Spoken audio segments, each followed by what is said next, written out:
ఓం అస్మద్గురుభ్యో నమః. జై శ్రీమన్నారాయణ. యాని నామాని గౌణాని విఖ్యాతాని మహాత్మనః ఋషిభిః పరిగీతాని తాని వక్ష్యామి భూతయే. ఈ శ్లోకం యొక్క అర్థాన్ని వివరిస్తూ స్వామి పరాశర భట్టారకుల వారు వ్యాఖ్యానంలో భీష్మ పితామహుని యొక్క ఉద్దేశ్యాన్ని తెలియజేస్తూ భగవంతుడైనటువంటి శ్రీమన్నారాయణుడు అనేక గుణములు కలిగినవాడు. ఆయన యొక్క అనేక గుణములకి అనుగుణంగా భగవంతుడికి అనేకమైనటువంటి నామములు ఏర్పడ్డాయి. అందులో ప్రధానమైనటువంటి 1000 నామములని, ఆ నామములలో ఇమిడి ఉన్నటువంటి భగవంతుడి యొక్క కళ్యాణ గుణములను నీకు నేను చెప్తాను, వినవలసింది అని ధర్మరాజుకి భీష్మ పితామహుడు ఉపదేశం చేస్తున్నాడు. ఈ శ్లోకాన్ని ఆధారంగా చేసుకుని స్వామి పరాశర భట్టారకుల వారు భగవంతుడు గుణములు లేనివాడు, భగవంతుడు అనేటువంటి వాడు ఒకడు ఉన్నాడు, కానీ ఆయనకి ఎటువంటి గుణములు లేవు అని చెప్పినటువంటి శంకర మతాన్ని ఖండిస్తూ భగవంతుడు అనేకమైనటువంటి కళ్యాణ గుణములు కలిగినవాడు, ఆయన సద్గుణుడు. అదేవిధంగా మీరన్నట్టుగా ఆయన నిర్గుణుడు కూడాను. అంటే ఏమిటి? గుణములు లేనివాడు. గుణములు లేనివాడు అంటే ఎట్లాంటి గుణములు లేనివాడు? అందమైన సౌశీల్యం, వాత్సల్యం, స్వామిత్వం మొదలైనటువంటి సద్గుణములు లేనివాడు అని కాదు అర్థం నిర్గుణుడు అని చెప్పడానికి. ధ్యేయ గుణములు లేనివాడు అంటే దుర్గుణములు లేనివాడు అని నిర్గుణ శబ్దానికి చాలా చక్కగా అర్థాన్ని వేదములలో నుంచి, ఇతిహాస పురాణములలో నుంచి పెద్దల యొక్క శ్రీసూక్తిని ప్రమాణంగా తీసుకుని ఆ ప్రమాణ శ్లోకాలన్నింటినీ కూడా ఉట్టంకించి జ్ఞానవృద్ధుడైనటువంటి వయోవృద్ధుడైనటువంటి భీష్మ పితామహుడు లాంటి పరమ భాగవతోత్తముల యొక్క శ్రీసూక్తుల్ని ఆధారంగా చేసుకుని పరాశర భట్టారకుల వారు భగవంతుడు కళ్యాణ గుణ సముద్రుడు, హేయ గుణములు లేనివాడు అని చక్కగా నిర్ణయం చేశారు. ఇది ఇలా ఉండగా అద్వైతములలో వివిధ రకాలైనటువంటి అద్వైతములు ఉన్నాయి. ఆదిశంకరుల వారి యొక్క అద్వైతం ఒక విధం. వారి అద్వైతం ఏమిటంటే రెండు లేనటువంటిది, ఒకటే ఉంది. ఏమిటది? బ్రహ్మశబ్దం చేసి చెప్పడేటువంటి భగవంతుడు. బ్రహ్మ సత్యం, జగత్ మిథ్య. బ్రహ్మశబ్దం చేసి చెప్పడే భగవంతుడు నిజమే, సత్యమే, కానీ కనబడేటువంటి ప్రపంచం అంతా కూడా అసత్యము. అంతేకాకుండా సత్యముగా చెప్పబడేటువంటి బ్రహ్మము అంటే భగవంతుడు గుణములు లేనివాడు. ఇది శంకర భగవత్పాదుల యొక్క సిద్ధాంతంలో ఉండేటువంటి ప్రధానమైనటువంటి విషయం. ఈ యొక్క విషయాన్నింటినీ కూడా ఖండిస్తూ చక్కగా ప్రమాణ శ్లోకాలు ఉట్టంకించి భట్టవారు చెప్పారు. తర్వాత శంకర భగవత్పాదుల తర్వాత భాస్కరాచార్యులు అని ఒక మహానుభావులు, యాదవ ప్రకాశులు ఇంకొకరు. ఈ ఇద్దరు ఆచార్యులు వీరు కూడా అద్వైత మతస్థులే. అయితే వీరిలో కొన్ని అభిప్రాయ భేదములు ఉన్నాయి. అంటే శంకర భగవత్పాదుల యొక్క అద్వైతానికి, భాస్కరాచార్యుల యొక్క అద్వైతానికి, యాదవ ప్రకాశుల యొక్క అద్వైతానికి తేడా ఉంది. ఏమిటండి అంటే ఈ భాస్కరాచార్యులు, యాదవ ప్రకాశులు వీరిద్దరూ కూడా శంకర భగవత్పాదుల వరే అసలు ప్రపంచమే లేదు, ప్రపంచం అసత్యము అనే విషయాన్ని వాళ్ళు చెప్పట్లేదు. ప్రపంచం సత్యమే. కానీ జీవాత్మకి పరమాత్మకి తేడా లేదు, ఇద్దరు ఒకటే అని భాస్కరాచార్యులు యాదవ ప్రకాశులు జీవ బ్రహ్మ ఐక్యాన్ని గురించి చెప్పటం చేత వారు కూడా అద్వైతులే అని మన పెద్దలు చెప్పారు. చెప్తూ అందులో మొట్టమొదటగా భాస్కరాచార్యుల యొక్క అద్వైతాన్ని గురించి వివరిస్తున్నారు. అంటే మీరేం చెప్తారంటే ఈ ఇద్దరు మతస్థులు కూడా భాస్కర అద్వైత మతం, యాదవ ప్రకాశులకు అద్వైత మతం ఏం చెప్తుందంటే ఈ చరాచరమైనటువంటి జగత్తంతా కూడా మాయా అనేటువంటి ఉపాధి చేత లేక స్వాభావికమైనటువంటి స్వరూప పరిణామం చేత పరమాత్మయే ఈ సంసారంలో పడి జీవరూపంగా నానావిధ దుఃఖములు అనుభవిస్తున్నాడు అని అంటారట భాస్కర అద్వైతులు, యాదవ ప్రకాశులు వీరిద్దరు కూడా. వీరు ఏం చెప్తారంటే శంకర భగవత్పాదుల వలె భగవంతుడు ఒకడే ఉన్నాడు, ప్రపంచం అనేటువంటిది లేదు అని మేము అంటలేదు. మీరు చెప్పినట్టుగా భగవంతుడు ఉన్నాడు, ప్రపంచం ఉన్నది. అయితే ఈ ప్రపంచం ఏమిటి? చరాచరమైనటువంటి జగత్తు ఈ ప్రపంచం. అంటే చేతనములతోటి అచేతనములతోటి కూడి ఉన్నటువంటిదే ఈ ప్రపంచం. అయితే ఈ ప్రపంచం ఎలా ఏర్పడింది అంటే మాయా అనేటువంటి ఉపాధి చేత ఏర్పడింది. మాయా అంటే ఏమిటనమాట? లేనిది ఉన్నట్టుగా కనిపించడమే మాయా. మాయా అనే శబ్దానికి అనేక అర్థాలనే సంస్కృతం. ఇప్పుడు చూడండి, కొంతమంది మ్యాజిక్ చేస్తుంటారు.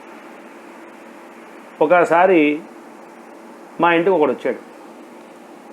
వచ్చి ఏమండి అయ్యా కొద్దిగా డొక్కోటి తీసుకొచ్చాడు, చిన్న డబ్బా.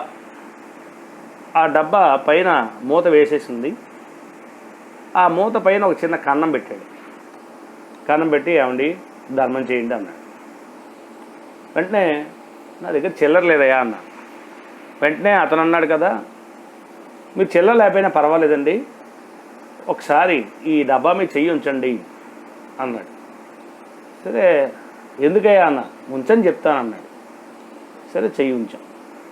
చెయ్యి ఉంచితే నా దగ్గర చేతిలో డబ్బులు లేకపోయినా, ఆ డబ్బాలో వెయ్యకపోయినా, ఆ డబ్బా మీద చేయి పెట్టగానే టంగమని సౌండ్ వచ్చింది. అంటే ఒక చిల్లరకాయను లోపల పడ్డట్టుగా శబ్దం వచ్చింది. వెంటనే ఆశ్చర్యం కలిగింది. ఏంటి నేనేం వేయలేదు కదా దాంట్లో, నేను వేయకపోయినప్పటికీ కూడా ఏదో వేసినట్టుగా శబ్దం ఎలా వచ్చింది? వెంటనే చూశారండి, నాకు గొప్ప మ్యాజిక్ వచ్చండి, మీరు ఇలా చేయి పెట్టారా? ఇలా చేయి పెట్టగానే వాడు మంత్రం చదివాడు. ఏం మంత్రం కాదు, జస్ట్గా వాడు నోటికి వచ్చింది చదివాడు. ఇంద్రజాల మహేంద్రజాల ఖండ భీరుండ ఖండ ఖండారభాండ అకట వికట జగజ్జనిక ఓం ఫట్ అన్నాడు. అనగానే టుక్కుమని సౌండ్ వచ్చింది. అంతవరకు ఏ సౌండ్ లేదు. వాడు ఎప్పుడైతే ఈ వాక్యాలని చదివి ఒకసారి చేయి పెట్టగానే టక్కుమని సౌండ్ వచ్చిందో నాకేమనిపించింది, నేనే దాంట్లో కాయిన్ వేశానా అని అనిపించింది. నిజాన్ని నేనేం కాయిన్ వేయలేదు, కానీ కాయిన్ వేసినట్టుగా భ్రమింపచేశాడు. అదేవిధంగానే ఈ భాస్కర అద్వైతులు, యాదవ అద్వైతులు ఏమంటారండి అంటే ఈ కనబడేటువంటి జగత్తంతా కూడా మాయా అనేటువంటి ఉపాధి చేత ఏర్పడింది. ఇక ఉన్నట్టుగా కనబడుతోంది. అయితే కనబడ్డ కారణం ఏమిటి? చేతనాలు కనబడుతున్నాయి, అచేతనాలు కనబడుతున్నాయి. అయితే ఈ చేతన అచేతనములన్నీ కూడా ఎలా ఏర్పడ్డాయి అంటే మనం చూసేటువంటి ప్రపంచంలో కొన్ని మనుష్య శరీరాన్ని చూస్తున్నాం, కొన్ని జంతు శరీరాన్ని చూస్తున్నాం, కొన్ని దేవతా శరీరాన్ని చూస్తున్నాం, కొన్ని స్థావర శరీరాన్ని చూస్తున్నాం. 4 విధములైనటువంటి శరీరములు: దేవతా శరీరం, మనుష్య శరీరం, జంతు శరీరం, అదేవిధంగానే స్థావర శరీరం. ఈ 4 శరీరాలనే దాల్చి ఈ యొక్క జగత్తంతా కూడా ఉంది. చెట్లున్నాయి, జంతువులు ఉన్నారు, మనుష్యులు ఉన్నారు, దేవతలు కూడా ఉన్నారు. అయితే ఈ భాస్కర మతంలో ఏమంటారండి అంటే, మీరు చెప్తున్నట్టుగా ఈ జగత్తంతా ఉందండి, అయితే ఈ జగత్తంతట్లో రకరకాలైనటువంటి శరీరాలతో కూడి అనేక మంది జీవులు ఉన్నారు కదా, అయితే వీళ్ళు ధరించినటువంటి శరీరాలు ఎలా వచ్చాయి? మానవ శరీరం దేంతో తయారు చేయబడింది? దేవతా శరీరం దేంతో తయారు చేయబడింది? జంతు శరీరం దేంతో తయారు చేయబడింది? స్థావర శరీరం దేంతో తయారు చేయబడింది? అంటే మనకు కనబడేటువంటి ప్రపంచంలో కనబడేటువంటి శరీరాలన్నీ కూడా ప్రకృతి చేత తయారు చేయబడినటువంటివే. ఈ ప్రకృతికే వీళ్ళు మాయా అని పేరు పెట్టారు. అందువల్ల మాయా అనేటువంటి ఉపాధి చేతనే ఈ యొక్క ప్రపంచమంతా కూడా ఏర్పడింది, అంతే తప్ప వేరే దేనివల్ల ఏర్పడలేదు. అందువల్ల పంచభూతములతోనే కదా ఈ ప్రపంచంలో ఏదైనా తయారు చేయబడింది. ఈ పంచభూతంలోనే కదా ఏదైనా వెళ్ళి లయమైపోతుంది. ఎవడు పుట్టినా, మనిషి పుట్టినా, జంతువు పుట్టినా, లేకపోతే ఇంకో ఏ చెట్టు పుట్టినా, ఏం పుట్టినా ప్రతిదానికి పుట్టుగా చావు అనేటువంటి ఉంటుంది. ఈ ప్రకృతిలోనే పుడుతోంది, ఈ ప్రకృతిలోనే లయమైపోతుంది. మొత్తానికి ఈ చేతనాచేతనులన్నీ కూడా ప్రకృతి చేత తయారు చేయబడినటువంటివే. అందువలన భాస్కరాచార్యుల యొక్క మతంలో బ్రహ్మము వలె ప్రపంచం కూడా సత్యమే, దానికి కారణమైనటువంటి మాయా అనబడేటువంటి ఉపాధి కూడా సత్యమే. అంటే ఈ ప్రపంచం ఏర్పడటానికి కారణమైనటువంటి మాయ అనేటువంటి ఉపాధి కూడా సత్యమే అని వాళ్ళు చెప్పారు. చెప్తూ భగవంతుడు సర్వజ్ఞత్వము, సర్వశక్తిత్వము మొదలైనటువంటి గుణములు కలిగి ఉన్నవాడు అని ఒప్పుకుంటాం. శంకర మతంలాగా గుణములు లేనివాడు అంటం లేదండి. భగవంతుడు సర్వజ్ఞుడు, సర్వశక్తివంతుడు అన్నీ మేము ఒప్పుకుంటాం. ఇలాంటి గుణ విశిష్టమే సాక్షాత్తు బ్రహ్మశబ్దం చేతబడేది భగవంతుడు. అయితే ఈ విధంగా చెప్పడం చేత శంకరుల యొక్క అద్వైతం కన్నా భాస్కరాచార్యుల యొక్క అద్వైతం కొంచెం భిన్నమైనటువంటిది. అయితే వీరేం చెప్తారంటే, వీరి మతంలో జడమైనటువంటి మాయకు కార్యమైనది జగత్తవటం చేత, జడమైనటువంటి మాయకు కార్యం అంటే లోకంలో కారణము కార్యము అని రెండు ఉంటాయి. అంటే ప్రతి వస్తువుకు కూడా ఒక్కొక్క కారణం ఉంటుంది. ఆ కారణమే కార్యరూపాన్ని దాలుస్తుంది. ఇప్పుడు నేనున్నాను, నాకు కారణం ఎవరు? మా తండ్రి గారు. అంటే ఏమిటన్నమాట, నేను అనేటువంటి ఒక వస్తువుకి కారణం మా తండ్రి గారు. అంటే కారణంగా చెప్పబడేటువంటి మా తండ్రి గారికి కార్యరూపం నేను. అంటే ప్రతిదానికి కూడా కార్యస్థితి, కారణస్థితి అని రెండు ఉంటాయి. అలాగే ఈ భాస్కరాచార్యుల యొక్క అద్వైతంలో ఈ ప్రకృతి అంతా కూడా మన కంటికి కనబడుతోంది. కంటికి కనబడే ప్రకృతి అంతా కూడా కార్యరూపం, అంటే కార్యరూపం దాల్చింది. మనుష్య శరీరం కింద, దేవతా శరీరం కింద, లేదా జంతు శరీరం కింద, లేదా స్థావర శరీరం కింద. అయితే దేవతా శరీరానికి, మనుష్య శరీరానికి, జంతు శరీరానికి, స్థావర శరీరానికి, ఈ 4 శరీరాలకి కూడా కారణం ఏది? ఈ ప్రకృతి. అంటే ఈ ప్రకృతిలోంచే ఈ 4 రకాల శరీరాలు పుట్టాయి. అయితే ఈ 4 రకాల శరీరాలు ఏమిటండి అంటే కార్యావస్థలో ఉన్నాయి. ఈ 4 రకాలైనటువంటి శరీరాలకి కారణ అవస్థ ఏది కారణం? ప్రకృతి. ఏదైనా పంచభూతాల్లోనే ఈ యొక్క శరీరాన్ని కూడా తయారు చేయబడ్డాయి. కాబట్టి ఈ జగత్తంతా కూడా జడమైనటువంటి జగత్తు.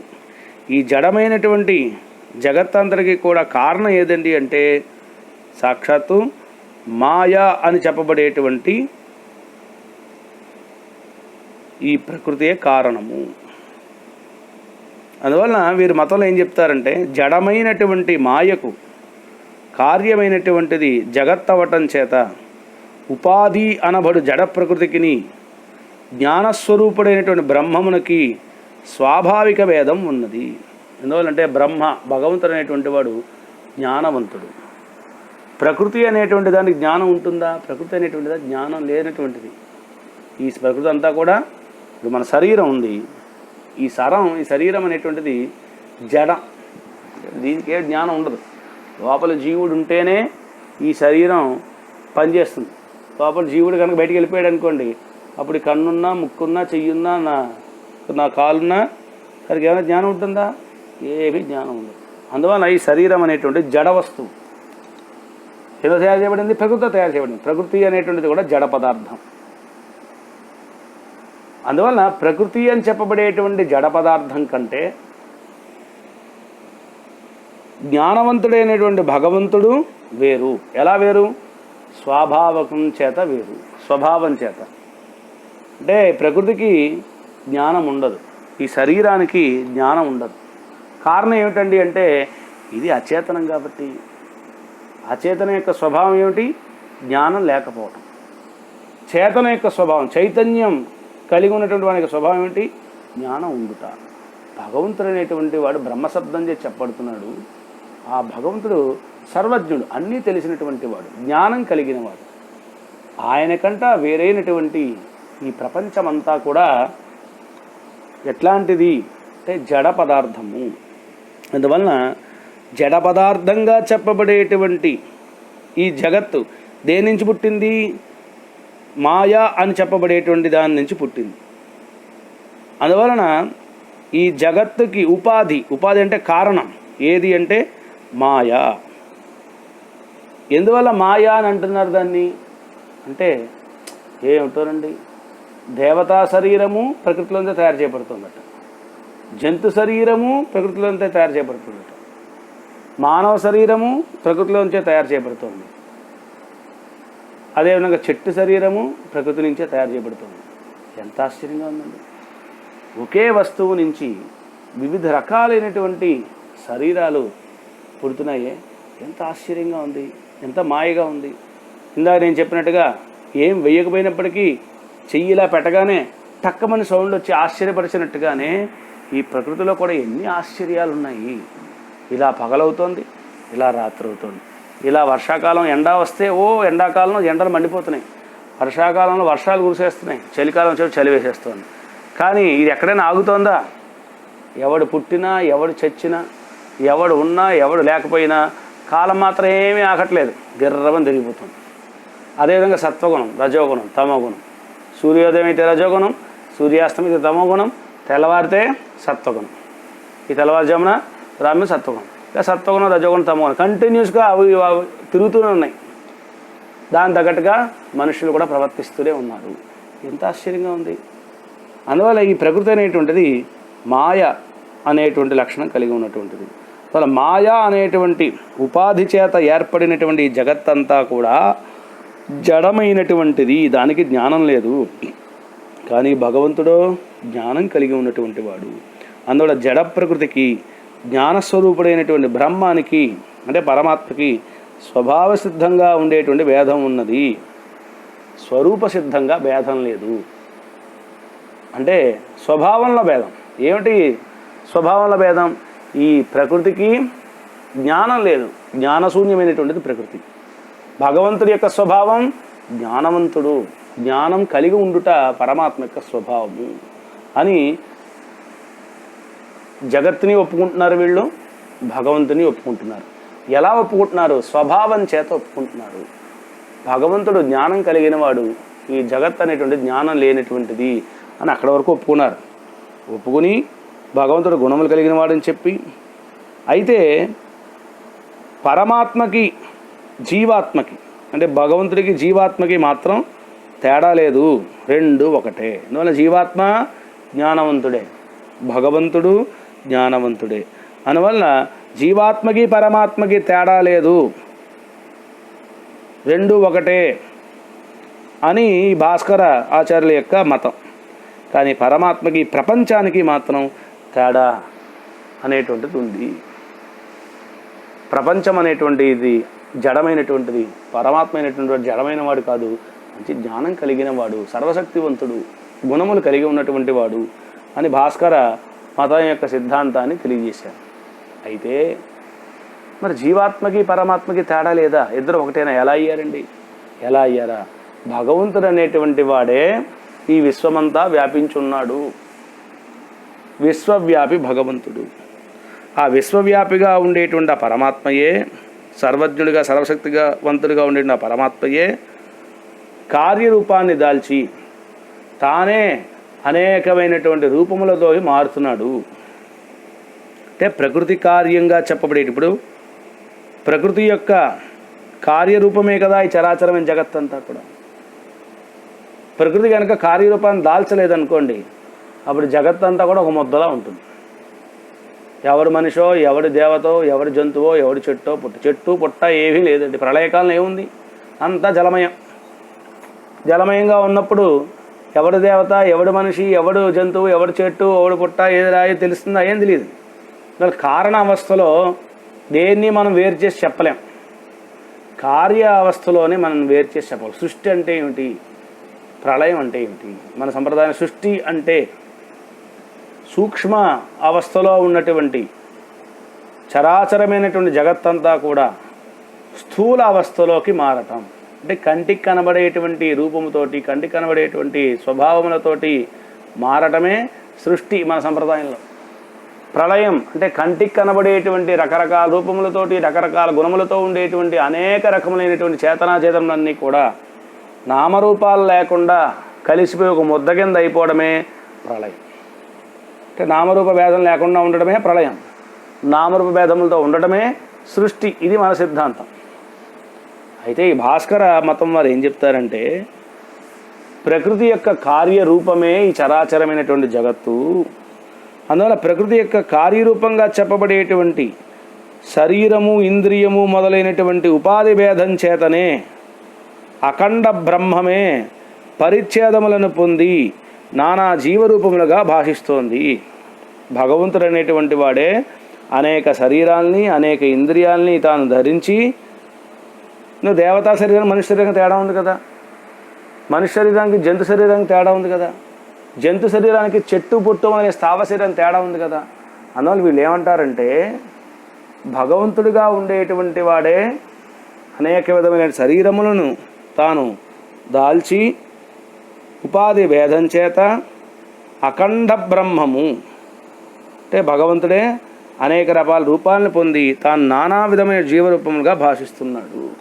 నిజానికి ఈ పైన ఉండేటువంటి ఈ శరీరాలు ఉండటం చేతనే రకరకాల జీవులు అని చెప్తున్నాం. వీడు దేవత అంటున్నాం, వీడు మనిషి అంటున్నాం, వీడు జంతువు అంటున్నాం, వీడు ఇది చెట్టు పుట్ట. దేని బట్టి చెప్తున్నాం? పైన ఉన్నటువంటి ఆ ఆవరణ బట్టే కదా ఇది దేవత, ఇది జంతువు, ఇది మనిషి అని చెప్తున్నాం. అంటే వీళ్ళు ఏమంటారంటే, ఈ పైన ఉండేటువంటి ఈ శరీరాలు కనుక తీసేస్తే అప్పుడు అంతా ఏముంది? జీవుడు ఒక్కడే ఉన్నాడు. అన్నిలో ఉన్న జీవులందరూ కూడా ఒక్కడే. భగవంతుడు ఏమైనా కనబడుతున్నాడా? ఏమీ లేదు. ఆ జీవుడు బ్రహ్మ తప్ప ఏమున్నాయి? అందువలన ఈ జీవులు గనక రకరకాలైనటువంటి ఇంద్రియాలు గనక స్వీకరించకపోతే అసలు దేవతా భేదం, దేవత, మనుష్యుడు, జంతువు, స్థావరం అనేటువంటి భేదమే లేదు కదా. అందువల్ల భగవంతుడు అనేటువంటి వాడే తాను అనేక రూపాలను తాను స్వీకరించి నానా జీవరూపములుగా మనకు కనబడుతున్నాడు. అయితే ఈ రూపాలన్నీ కనుక తొలగించబడితే అఖండంగా చెప్పబడేటువంటి జీవము, జీవాత్మ, బ్రహ్మ ఇద్దరు కూడా ఒకటే అని సిద్ధిస్తుంది కదా అని వాళ్ళు జీవాత్మకి పరమాత్మకి ఐక్యాన్ని వాళ్ళు చెప్పారు. ఈ శరీరమే లేకపోతే జీవుడు బ్రహ్మ ఒకటే కదండి. ఎందుకంటే జీవుడి కంటికి కనబడ్డు. పరమాత్మ అనేటువంటి వాడు జీవాత్మలో పరమాణు రూపంలో ఉంటాడు. అణువే కనబడకపోతే ఇక పరమాణు రూపంలో ఉండేటువంటి బ్రహ్మ ఎక్కడ కనబడతాడు? పరమాత్మ ఎక్కడ కనబడతాడు? జీవాత్మ పరమాత్మ ఇద్దరు ఏం లేరు, ఇద్దరు ఒకటే. కంటికి కనబడింది ఏదైతే మనకెందుకు అన్న జీవాత్మ పరమాత్మ ఇద్దరు ఒకటే.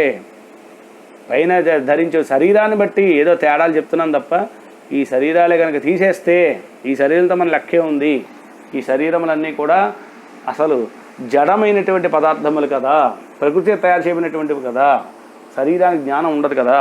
జ్ఞానం ఉండేటువంటిది జీవాత్మకే కదా. అది జీవాత్మనండి లేదా పరమాత్మనండి, మాకేం అభ్యంతరం లేదు. ఎందుకంటే ఇద్దరు జ్ఞానవంతులే అని మీరు అన్నప్పుడు జీవాత్మ పరమాత్మ అని ఇద్దరు జ్ఞానవంతులే అన్నారు. ఏదైనా అనుకోండి, కానీ జీవాత్మ పరమాత్మ అనేటువంటి వారే జ్ఞానం కలిగినటువంటి వారు. జీవ బ్రహ్మ రెండు కూడా ఒకటే, ఇద్దరు జ్ఞానవంతులే. ఈ పైన శరీరమే కనుక లేకపోతే అంతా జీవమయమే కదా. అందువల్ల జీవబ్రహ్మ ఐక్యము అని వీళ్ళు చెప్పారట. అందువల్ల ఐక్యమే స్వాభావికము. ఈ పైన శరీరం అనేటువంటి ఉపాధి కారణమే కనుక లేకపోతే జీవులందరూ ఒకటే, భగవంతుడు ఒకటే అనేటువంటి విషయాన్ని వాళ్ళు చెప్పారట. అయితే ఈ పరమాత్మ ఎప్పుడైతే అనేక శరీరాల్ని తాను స్వీకరించాడో, ఆ శరీరాన్ని స్వీకరించిన తర్వాత ఇన్ని గుణములు కలిగిన పరమాత్మ ఎన్ని గుణములు కలిగిన వాడిని చెప్పారో, దాంతోపాటు భాస్కర మతం వారు ఏం చెప్పారంటే గుణములతో పాటు పరమాత్మకి దోషములు కూడా అంటుతాయి. ఎలా అంటుతాయండి? శరీరాలు స్వీకరించినంతసేపు పరమాత్మ దోషాలు ఏమి అంటనటువంటి వాడే, అన్ని కళ్యాణ గుణములు కలిగిన వాడే. ఎప్పుడైతే పరమాత్మ ఈ అనేక విధమైనటువంటి జీవ రూపాలను స్వీకరిస్తున్నాడో, అంటే దేవతా రూపంలో ఉండే జీవుడు, మనుష్య రూపంలో ఉండేటువంటి జీవుడు, జంతు రూపంలో ఉండేటువంటి జీవుడు, అదేవిధంగా చెట్టు పుట్టం అనేటువంటి రూపంలో ఉండే జీవుడు అని అనేక రూపాలతో ఎప్పుడైతే స్వీకరిస్తున్నాడో, దేవతలకు తగ్గట్టుగా కొన్ని గుణాలు ఉంటాయి, దోషాలు ఉంటాయి. అదేవిధంగా మనుష్యుడికి సంబంధించిన గుణాలు కొన్ని ఉంటాయి, దోషాలు కొన్ని ఉంటాయి. జంతువులకి కొన్ని మంచి లక్షణాలు ఉంటాయి, కొన్ని చెడ్డ లక్షణాలు ఉంటాయి.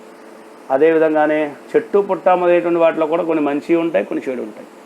అందువల్ల ఎప్పుడైతే పరమాత్మ ఇలా నానా విధములైనటువంటి జీవరూపాలను తాను స్వీకరించాడో, అప్పుడు పరమాత్మ గుణములతో పాటుగా దోషాలు కూడా ఆయనకు అంటుకుంటాయి.